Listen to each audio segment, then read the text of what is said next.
कुठल्या कुठल्या आलेल्या आहेत बाजारात. जसं आता माझ्या शेजारी जो आहे तो अतिशय देखणा बाप्पा इथे विराजमान झालेला आहे. आपण पाहू शकतो त्याचा मुकुट जो आहे तो फारच आकर्षक आहे आणि हे जे पेहराव जो आहे तोही कापडी आहे. तर हा जो बाप्पा आहे याला इंस्टाग्राम बाप्पा म्हणतात. मला फार आवडला याला पाहूनच. आणि ज्योती समेळ आता आपल्यासोबत आहेत श्री स्वामी समर्थ कला केंद्राच्या. ज्योतिताई, फारच गोड बाप्पा आहेत, हे सगळेच छान आहेत खूप. तर तुम्हीच सांगा हे काय इंस्टाग्राम बाप्पाचं काय महत्त्व आहे? इन्स्टावरती ॲक्च्युली ट्रेंडिंग चाललं आहे, म्हणजे जो फेटा, धोतर आणि शॉल जे आहे त्याला घातलेलं आहे ते जे ट्रेंडिंग चाललं आहे तो बाप्पा आहे, म्हणून मग त्याला इन्स्टा बाप्पा. मग याला सध्या जास्त डिमांड आहे का? हो.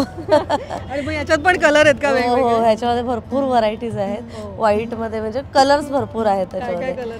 याच्यामध्ये व्हाईट आहे, ब्लू आहे, पर्पल वगैरे, म्हणजे पिंक पण आहे. लहान मुलांना जास्त आवडतो असं काही आहे का? म्हणजे बालमूर्त्यांना वगैरे आपण असं बघा, आता ही पण बालमूर्ती आहे, तिला असं सजवू शकतो त्याच्यामध्ये. अच्छा, म्हणजे बालगणेशाला जास्त सजवू शकतो. हो, कारण बालगणेशाचं मुकुट जास्त असतं आणि ते फुलं आणि हे सगळं.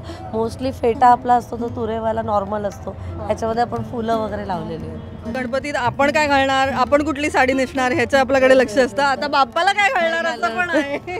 बाप्पाचे कपडे आलेत का बाजारात? आणि त्यांना मॅचिंग पण करू शकतो की आपण काय घालायचं. हे म्हणून मी यांच्याकडे आले. यांना जे नवीन आयडिया येतात ना इथे, म्हणजे क्या बात आहे. मला असं वाटतंय की आता हे गणपती बाप्पा जो इंस्टाग्राम बाप्पा आहे तो खूप इंस्टाग्रामवर नक्कीच फेमस होणार आहे आणि सगळीकडे सोशल मीडियावर हा तो तुफान चालणार आहे. आणि याच्याबरोबर मला असं वाटतं की जे लहान मुलांना आहे तसंच मोठ्यांनाही आवडत असेल आणि मुलींना पण आवडतोय का? म्हणजे जेनझी एस्पेशली. हो, म्हणजे त्याचं क्यूटनेस वगैरे जे आहे ना ते सगळ्यांना आवडतंय आणि सगळ्यांना. ती आत्ताची जी जेनझी पिढी आहे आपण बघतो त्यांना सगळं इंस्टाग्रामवर टाकायचं असतं अख्खं आयुष्य. अगदी त्यांना ते आवडतंय. हो, भरपूर आवडतंय. आणि ते ऑर्नामेंट पण एस्पेशली चांगले, ते अलंकार पण. हो, ज्वेलरी म्हणजे डायमंड वर्क पण त्याच्यावर केलेलं आहे आपण त्याला. डायमंड वर्क आहे आणि ते पर्ल्स वगैरे पण आहेत. हो, पर्ल्स पण आहे, म्हणजे मोती यूज केले आहेत त्याच्यामध्ये आणि डायमंड सुद्धा यूज केले. म्हणजे इथे सोंडेला जे आहे ते डायमंड आहेत आणि खाली बघा तिकडे मोती लावले. हो हां, हे मोती पण आहेत, पर्ल्स पण आहेत आणि डायमंड पण आहेत. ओके. आणि छान असं वस्त्र आहे. नॉर्मली आपली गोल्डन लेस वगैरे असते, त्याला बघा व्हाईट लेस वगैरे अशी लावलेली आपण. व्हाईट. हां, आणि ते हे पण किती छान आहे तो मुकुट. हो, लटकन वगैरे लावलेली आहे. आपले मुंडावळे असतात तसे. हो, अगदी. हो, हे अगदी आपल्या फेट्यामध्ये पारंपरिक त्याला लेसेस वगैरे लावून असे बनवलेले आहेत बाप्पा.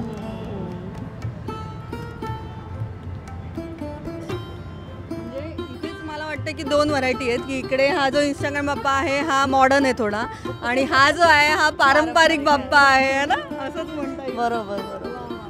इथे पारंपरिक पण आहे, तो पुणे पण आहे, मुंबई पण आहे. नाही, बाकीचे आहे तर ओरडतील मला. सगळं आहे इकडे, कोल्हापूर पण आहे, नाशिक पण आहे, सगळं आहे. तर मला असं वाटतं की हे जे आहे ते मोस्टली ट्रेंडिंग आहेत सध्या आणि इंस्टाग्राम बाप्पाचं एक नवीनच म्हणजे यांनी छान माहिती दिलेली आहे मला. तर नक्कीच हा पण बाप्पा तुम्ही बाजारात बघा आणि आपल्या घरी नक्की घेऊन या.